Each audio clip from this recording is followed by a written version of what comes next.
My biggest question from this movie, what in the hell made Cinderella's dad fall in love with this psychotic cougar? Did he not speak to her at all before they got married? Wait. Hey, like father, like daughter. Salagadoola, metricaboola, bibbidi bobbidi.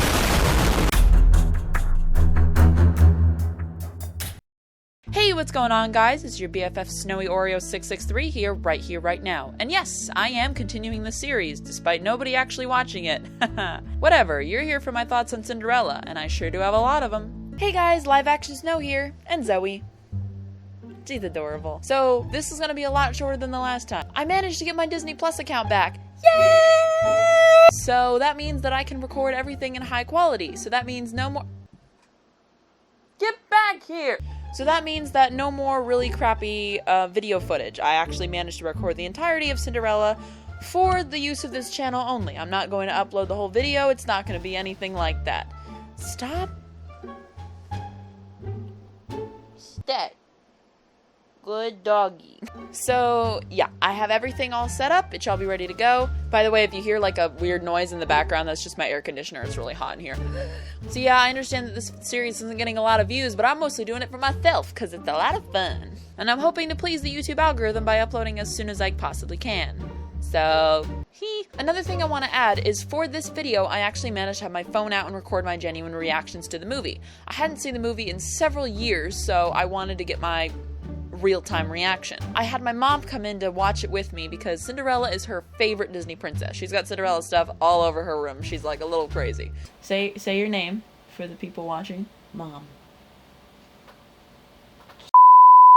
You just say Jen. Mom. So she watched the movie with me and we recorded our real reactions. I'll use a couple clips here and there, but if anybody wants to actually see the whole commentary, then I'll post it, but probably not. Sorry. And also, my mom is going to come back towards the end to share her thoughts on the princess. Little spoiler alert, I'm not the biggest fan of this movie, but of course I'm recording this before I finish editing the synopsis, so my opinion on this film may change. So we have very different opinions on Cinderella as a princess. I figured I'd let you guys get a taste of both sides, but for the ranking, we're only going to stick with my side, because it's my show, Mom. Sucks to be you. So yeah, I'm going to wrap this up. Don't want to take too much of your time. Get into the synopsis. Bye. So, 1950. How well has Disney progressed from their first go at a Disney Princess classic? Only one way to find out. The movie opens with 1 minute and 23 seconds of opening credits, and you'll be surprised to know that a woman named Mary Blair worked on this film with the color and styling. Who's Mary Blair? Well, she was the supervising art director for a little ride called It's a Small World. They even have a tiny animatronic of her in the ride. That's cute. So a book opens, since Disney really likes some books opening, and reading. Oh, and narration of reading. Once upon a time. We're introduced to this small little kingdom, where we see the home of our protagonist, Cinderella. She's only a child whose mother had recently passed away, and her father thought she needed a mother figure in her life. He married this charming lady, and she already had 2 children from another marriage. She seems a little old to have such young children. Whatever. A few years later, Cinderella has a full-blown case of dead parent-itis, very common for beautiful children who are protagonists in a Disney film. Then stepmother showed her true nature and forced Cinderella to become a slave in her own house. The stepfamily used up all the money, and the home fell into disrepair, but Cinderella was still kind and gentle the whole way through. Then we are showed 19-year-old Cinderella, who likes to sleep in makeup for some reason. Her bird friends fly into the room to wake her up, and she tells them that she was having a wonderful dream that they had awakened her from. She doesn't tell them the dream, because she says if she tells her dream, it won't come true. She sings to her bird and mouse friends that dreams are wishes that your heart makes, and yes, this is her princess song. She only has 3, and this one is the best. But also, early Disney seems to like their princesses to sing songs about dreams while side characters look on like they're stoned. The clock tower goes off and Cinderella gets up out of bed, and she says it feels like everybody orders her around. I will admit, for a girl who's forced to be a servant in her own home, she has a pretty nice view from her slave quarters in the attic. Cinderella gets ready for the day as her animal friends help her make her bed and give her a bath. I do think it's cute how the female mice shoo all the boys away before Cinderella gets undressed. What I don't think is cute is how Cinderella apparently has no side boob. Look, I'm not saying that you should animate cartoon nudity, but this is just strange. Like, she clearly has a chest, so why is it not here? Is it attached to her dress or something? I don't want to think about that. Her animals get her clothes ready, and these female mice are really annoying.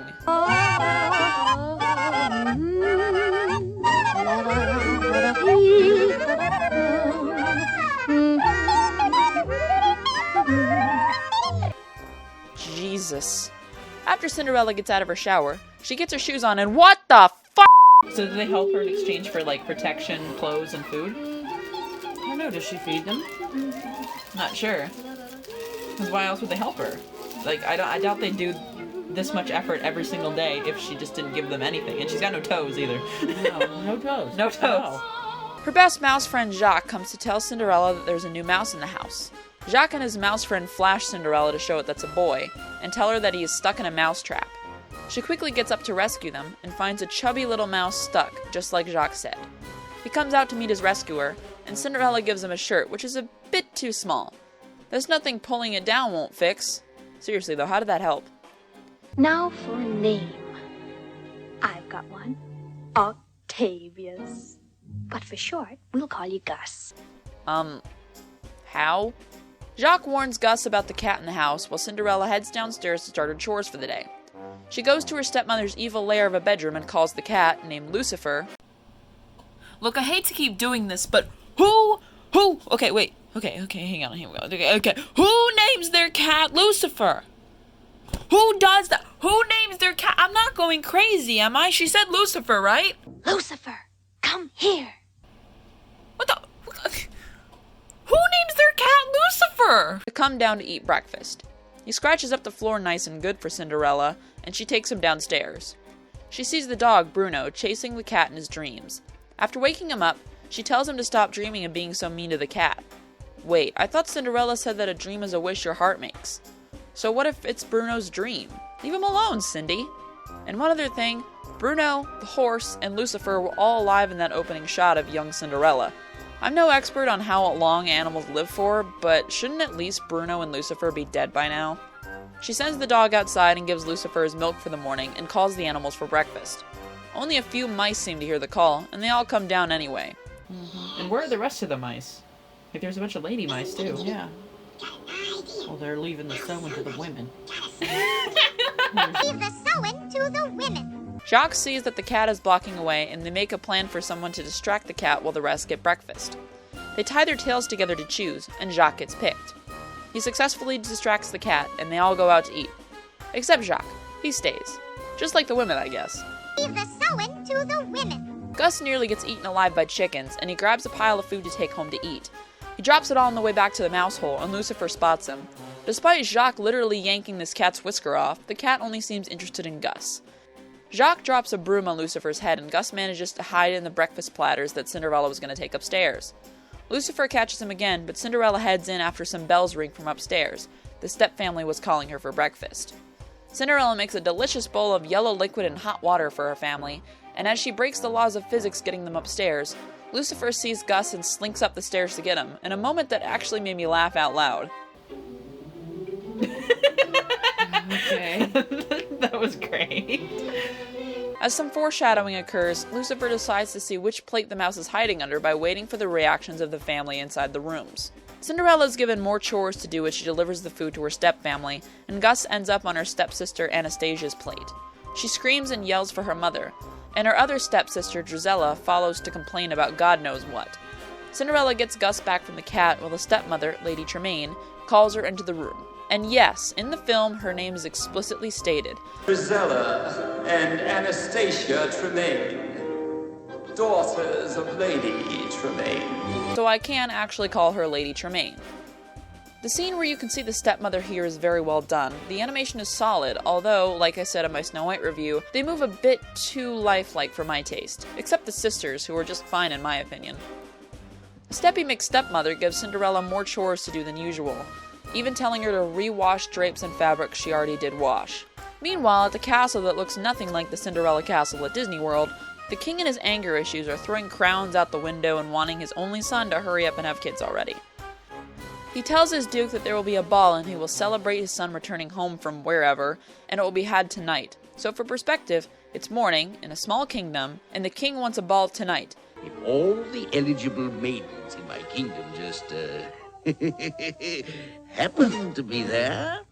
Why, he's bound to show interest in one of them, isn't he? So we cut back to the step family practicing their music lessons. Of course, Drizella can't sing, but Anastasia could just practice more with her flute and get better at it.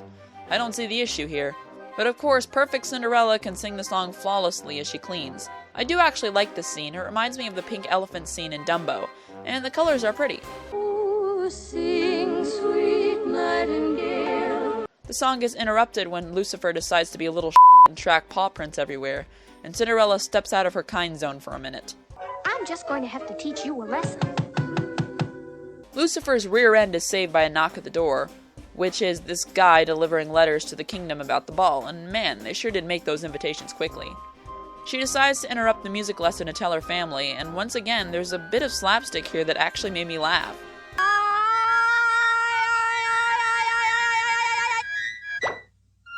You clumsy! Cinderella comes into the lesson, making her stepmother make a really stupid noise. Yes! Lady Tremaine reads the letter and says that the prince is having a ball, every eligible maiden is to show up, and he will choose one maiden to be his bride. She wants one of her daughters to go to become queen, and Cinderella chimes in that she wants to go. The sisters tease her, but the stepmother says she can if she gets all her work done and can get a dress to wear. Once Cinderella leaves, she emphasizes to her daughters that one word. If. Oh. If. Cinderella heads upstairs and shows off her mother's dress that she plans to fix up for the ball. Looking at the dress and her plans she has for it, even if she had no chores to do, it seems like a stretch to get it done before the ball, and I don't even know when the ball starts. Her stepfamily calls her down to give her more chores, and Jacques tells the others via song that Cinderella is being mistreated. Cinderella, Cinderella, night and day it's Cinderella. The song is cute, but it quickly gets ruined. Do the mopping, and the sweeping, and the dusting. They always keep her hopping. Jacques says that there's no way that Cinderella will have any time to go to the ball, but annoying mouse clone number 4 chimes in saying that they can make the dress. They all get ready, and of course annoying clone mouse number 4 gets the line. Leave the sewing to the women. Jacques and Gus go off to find some beads and sash for the dress. The sisters throw things around, telling Cinderella to help them get ready for the ball, and they complain to their mother about awful beads and sash they have, and they throw them on the ground angrily. Awfully convenient that those are the exact items the mice needed, and it's the right colors. The mice spend 3 minutes being chased by the cat to get the items. Some highlights include Lucifer rubbing his ass on the beads, the music that scores this scene. There's not really any sound effects other than music in most of the scenes in this film.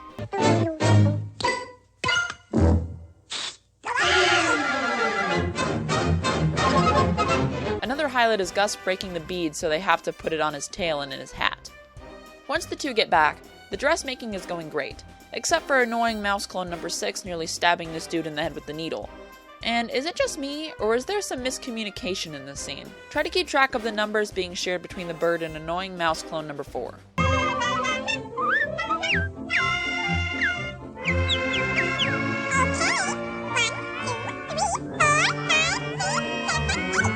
I'm sorry, huh? And of course, this cutesy little song is constantly interrupted by these creations of hell.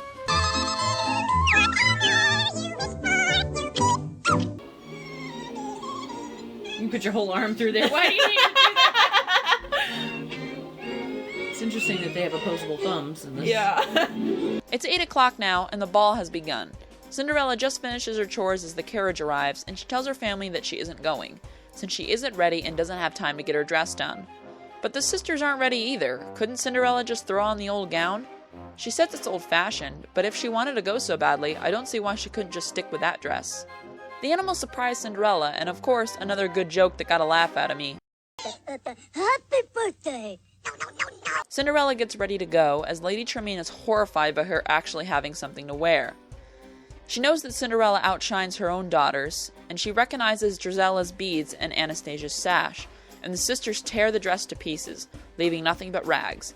The family leaves as Cinderella rushes off to cry in the garden, somehow inventing light switches to turn on the lights as she enters dark rooms. Is she turning on light switches because it's like, isn't it like candle time? I don't know. I'm a little confused. She lights them before she continues her run of shame.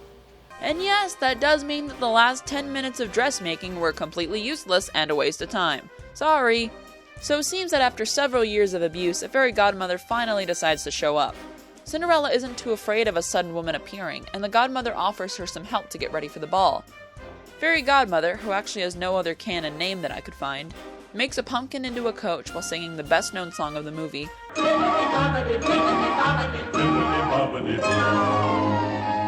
Yes, this will be the side character song. I love the animation in this sequence, and I think it's the best animation in the movie. I know it's gibberish, but it might be the most catchy gibberish song since the hamster dance. She turns the mice into horses, the horse into a coach, and Bruno into a footman. And again, there's a legitimately funny joke when Gus runs away from the magic to only see Lucifer appear out of nowhere. It seems like the fairy godmother forgot why she was here and tells Cinderella to go to the ball. Cinderella reminds her of her dress situation. Yes, it's lovely, dear. Good heavens, child. You can't go in that. And the godmother complies with Cinderella's canon blue-white dress? Huh. I scoured the internet for information, and the best I could find was this response from fan pop user Alafastanzio, who said that in the 90s, Disney redesigned their covers for movies and wanted them to stand out more, and the sparkles blended into the original silver color, so they added a blue tint to her dress. And newer reels of the film have had the blue in the dress. So originally, her dress was silver. Guess I have to change my background. There. So I want you to listen carefully to the godmother's instructions for Cinderella.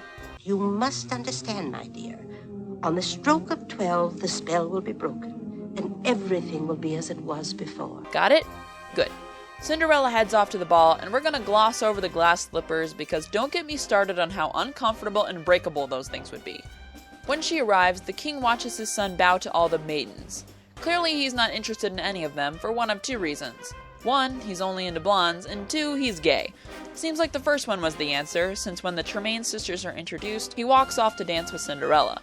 They look into each other's eyes, so full of love already, and the king happily tells the musicians to play the waltz, and the people who have futuristic technology to change the color of the lights. Cinderella and the prince dance together, as the Tremaine family can't tell who the mystery girl is. There's no explanation as to why they can't recognize her, so I don't have a clue. They dance far away, beyond the music, and apparently they don't say a word together. I guess I've never been in love myself, since I've never danced with a partner for several hours in a garden with no music and didn't talk. I guess it also makes people float. Sounds fun. The king tells the duke to keep an eye on the couple, as he's going to bed, and to let him know when the prince proposes. See, they're not disturbed, and when the boy proposes, note it. Oh my gosh! When the boy proposes. And remember, It's been less than 2 minutes. anything goes. The clock strikes 12 and Cinderella rushes away from the prince to get to her carriage in time. She doesn't tell him her name, and she doesn't even know that this guy is the prince.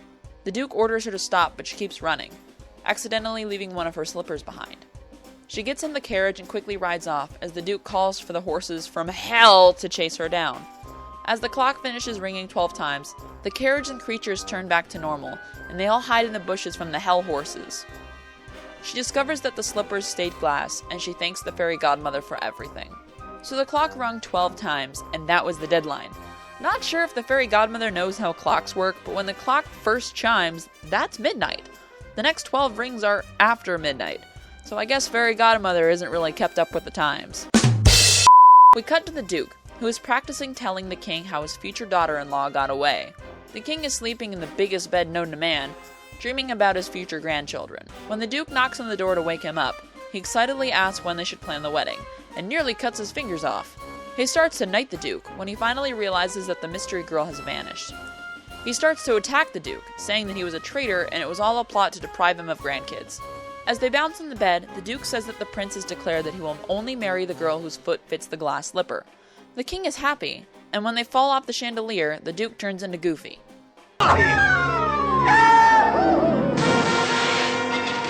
No, I did not edit that. That is actually in the movie.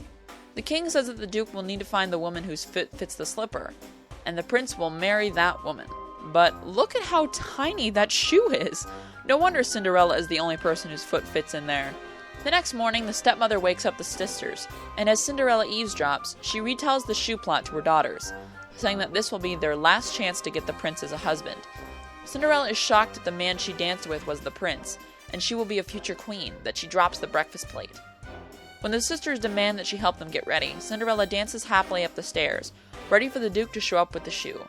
Lady Tremaine realizes that Cinderella was the mystery girl, and in the most intimidating glare ever done in the history of the world, she follows her stepdaughter up the stairs to her room.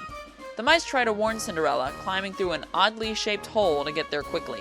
But it's too late, and the stepmother and her yellow eyes lock Cinderella in her room, and she cries to be let free. Let me out! You must let me out!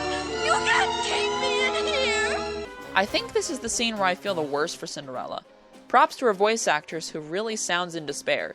Maybe she was told that her character would one day get remade and would just dance when she's locked in the room. As the Duke rides up with him poorly protecting the glass slipper, the sisters bow and he's disgusted by their appearance.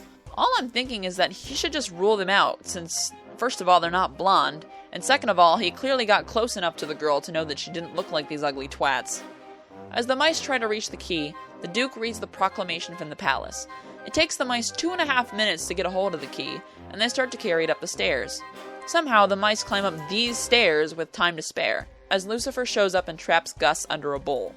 The animals do everything they can to stop the cat, but to no avail. Cinderella tells them to get Bruno, who climbs up the stairs and chases Lucifer out of the window, and he falls and f***ing dies. And I actually have no idea if he does die, since they cut away so quickly. Okay, now the cat died. Oh, Jesus, the cat actually Oh my gosh. The Duke goes to leave, but Cinderella makes it down just in time. The stepfamily tries to tell the Duke that she's a crazy girl, but he tells the guy over there to try on the shoe anyway. The stepmother trips him out of spite, and the shoe shatters on the floor. As the Duke cries, Cinderella presents the other glass slipper, and the shoe fits on her toeless foot. We cut to Cinderella's wedding, and she still loses her shoe in the stairs. The king gives it to her as she loads up into her honeymoon carriage. And Cinderella and her magical disappearing sleeves lives happily ever after.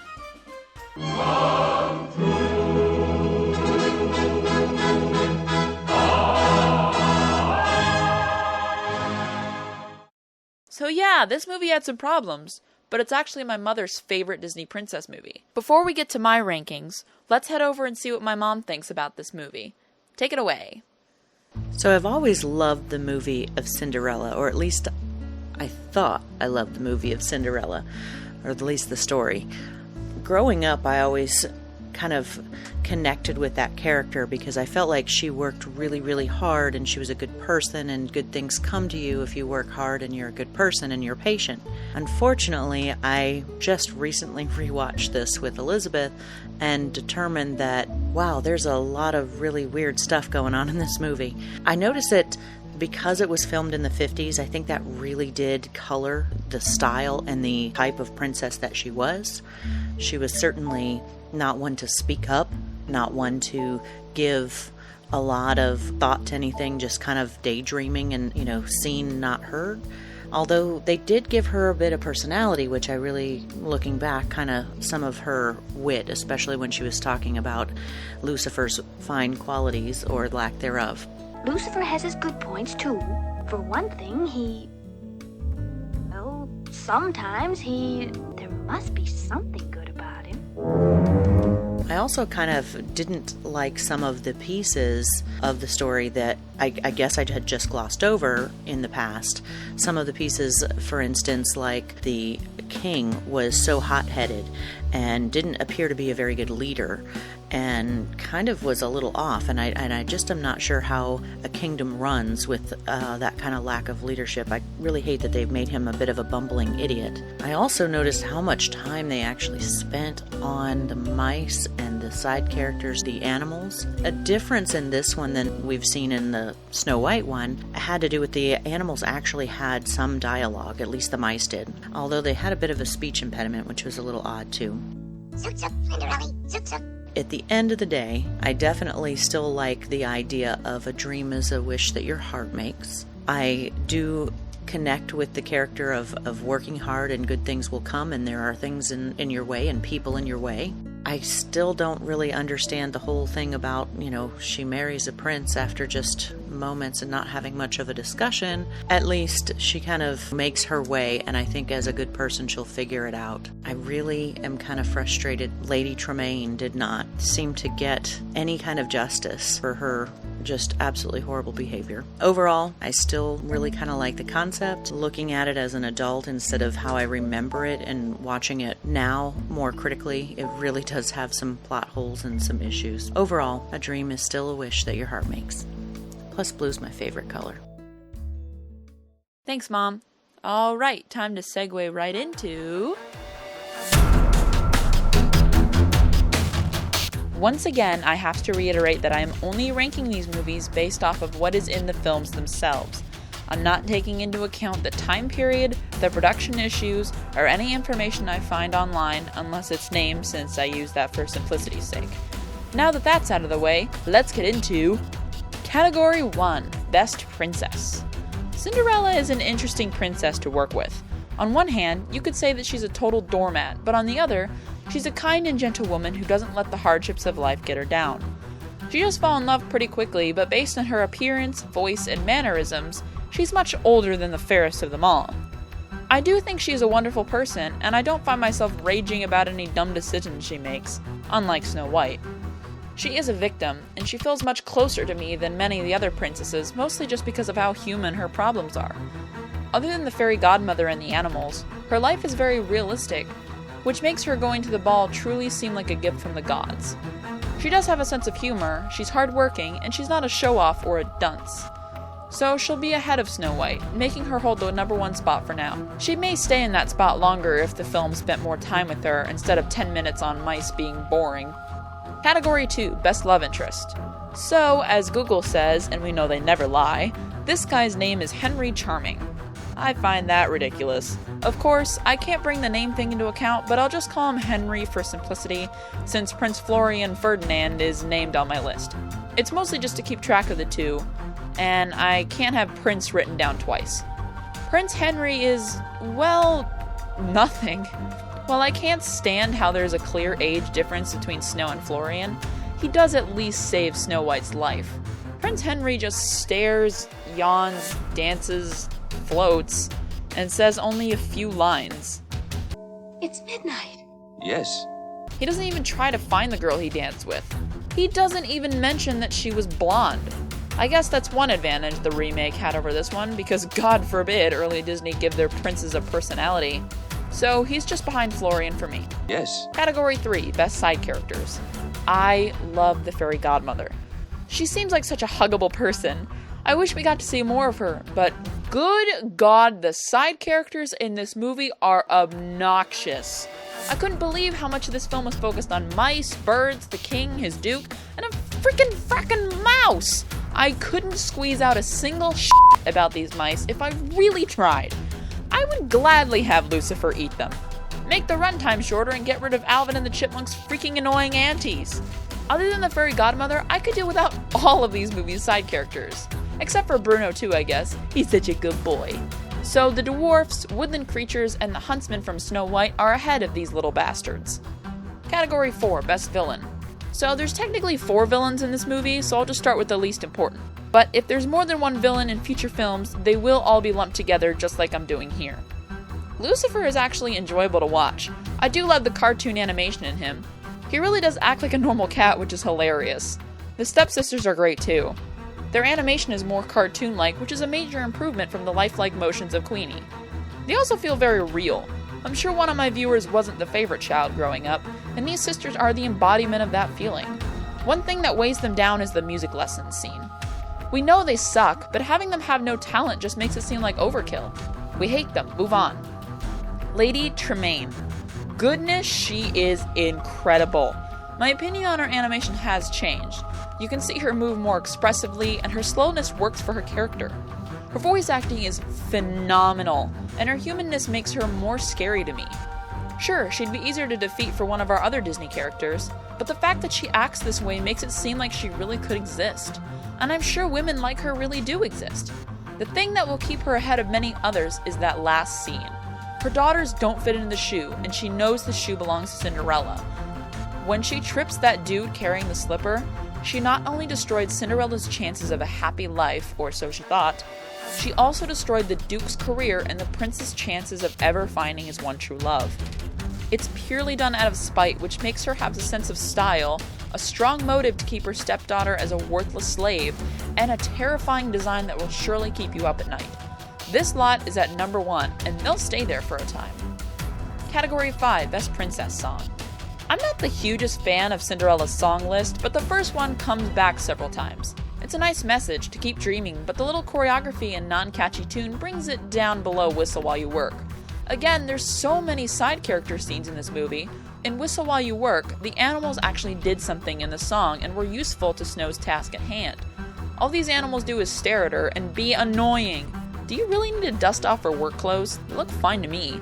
Sweet and a nice lullaby song, but not one for a main song as your personality revealer. Category 6, Best Villain Song. Nothing yet. We'll get there. Little Mermaid isn't far away. Category 7, Best Side Character Song. I think this will be the hardest category to pick going forward. Bippity Boppity Boo is a song that is nothing but nonsense, and at the same time, it's full of wonder and good feelings. After a non-magic storyline, this moment of happiness lifts up the dark tale to bring the movie into a new point. It's such a breath of fresh air, and the animation is beautiful. While it's not as catchy as Hi-Ho, it brings one of the first acts of kindness Cinderella receives in her life.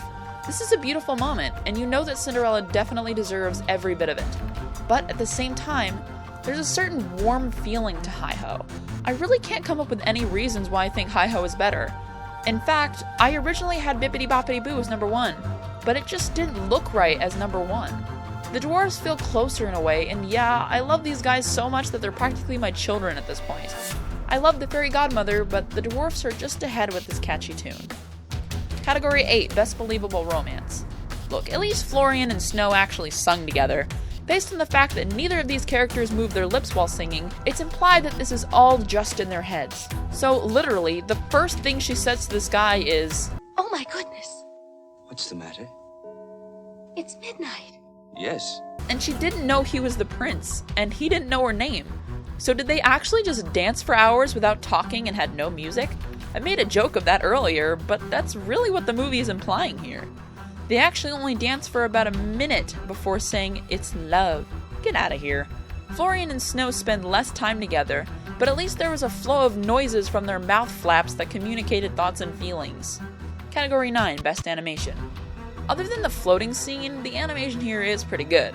The work on Cinderella is much more, well, animated than Snow White or the Queen, but it does feel a bit more flat and not as well put together.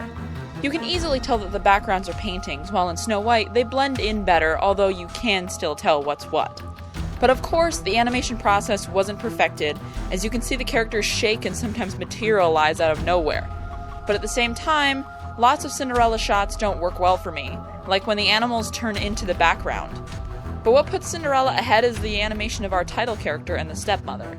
I love the slow movements of Lady Tremaine, and Cinderella is much more expressive and animated than Snow. While the dwarfs are still some of the greatest animation Disney has done, the shaking of the characters whenever they aren't moving brings it down a bit below this one. But I'm sure you already expected that. Number 10, Best Movie. I did partially struggle with this one. While I do like the overall story of Cinderella better than Snow White, there's just way too much mouse filler for me to want to watch this film again. The mice spend several minutes of the film doing something that means nothing to the overall story, and it drives me up a wall. Not to mention that the king is insufferable to watch as well. While the scenes of Cinderella herself are lovely, and the stepfamily is a pleasure to watch as well, if the movie had cut down on the mouse plot and spent that time on Cinderella and the prince getting to know each other, maybe this film would be a lot stronger. But in Snow White, the dwarfs spend lots of time doing things that mean nothing. They are actually enjoyable, and you can tell them apart enough to get to know their personalities as they do. I did get bored a few times while watching this movie, and it felt longer, despite being a few minutes shorter. So Snow White is a better film overall. Special thanks to my mother for coming in to share her opinion on Cinderella and to watch this film with me. We're plowing right on through these films, headed for Sleeping Beauty next, home of yet another princess who falls asleep and has to be awakened by true love's kiss. We'll look at that next month, so I'll see you then.